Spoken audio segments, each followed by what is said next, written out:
It's April 15th. It's Jackie Robinson Day. That's right, it's still Jackie Robinson Day. I can't think of a better time to remember my hero, and he's the hero of many of you out there, than this time that we're in, this pandemic. I can't think of a better way to commemorate everything that he was about than to announce the partnership between Tolco and Figs. You know, Figs is one of the companies that's the designer and manufacturer of modern medical apparel. And Tolco is basically my friend Thomas Toll, who through the company Legendary produced 42. Tolco and Figs is donating $4.2 million for 42 in protective medical equipment in honor of Jackie Robinson Day. You know, for the last couple of weeks, we found that the statistics for COVID-19 have shown that the African American community has been hit the hardest. The Latino community has been hit the hardest, and that's partially because we're the frontline workers. We're the ones still going to work. We're the ones still driving the buses. But in the hospitals and in the medical field, we're the EMTs. We're the ones who are, you know, going to battle every day. In some of the hospitals that are servicing, you know, our people, there's not enough equipment. There's not enough, you know, masks. There's not enough gloves. There's not enough isolation gowns.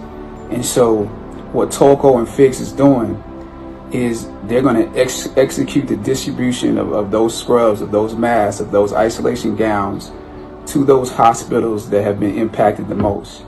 And that's what we need. That's the leadership we need. So I applaud Thomas Toll. You know, he filled in the gap when we were doing 42. You know, there were people that didn't believe in it. And it's the same thing happening right now. You know, throughout this process, the federal government and the states have not exactly come together. You know, the federal government has not made sure those companies that provide, you know, that they put a bid in and then distribute as needed the equipment. The same thing is happening with the tests. You know, the federal government has to put a bid in and, you know, make sure that the prices don't get driven up on the states, especially the ones that need it the most. And then that can be distributed properly. So we need leadership like this in order to fill in the gap. So there are others of you out there who can work in similar ways until the states and the federal government get it together. But we can't wait. We can't allow people to die in that process and them working it out.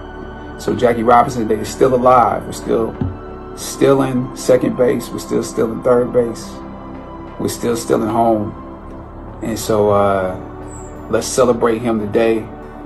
And those hospitals and those medical organizations that are doing the work. We can't just say, you know, we appreciate them. Let's get them what they need in Chicago, in Michigan, you know, in the various places that they need it.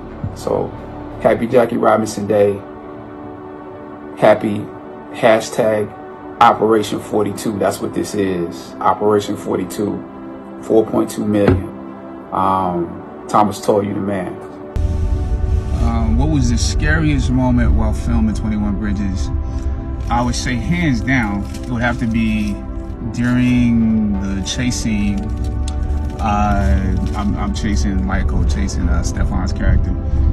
And Sienna is driving, and she has to like do this sort of like, it's like a 45-degree turn to turn around and go after him with the car.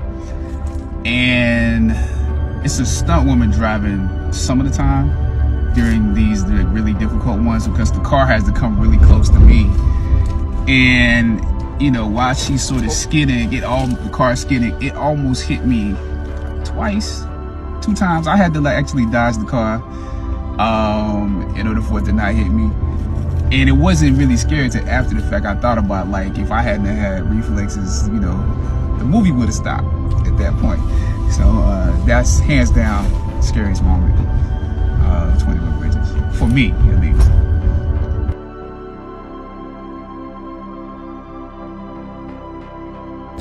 All right, what music was I listening to that I have on rotation while I was doing the movie? It's a lot of different music. Go ahead, you can walk through. It's all good. We got people walking through it quick right now. I would say Nas, New York State of Mind, pretty much all of Illmatic actually.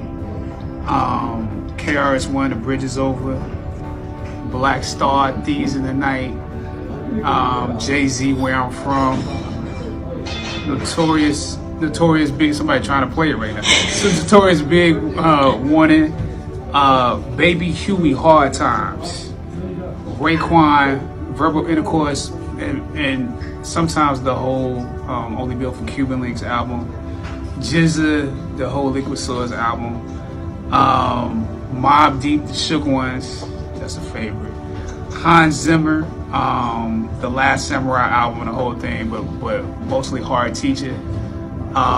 Shifting the Atmosphere by Jason Nelson, because sometimes the devil show up on set and you got to get him out. And then Black Coffee, Get It Together with Drake.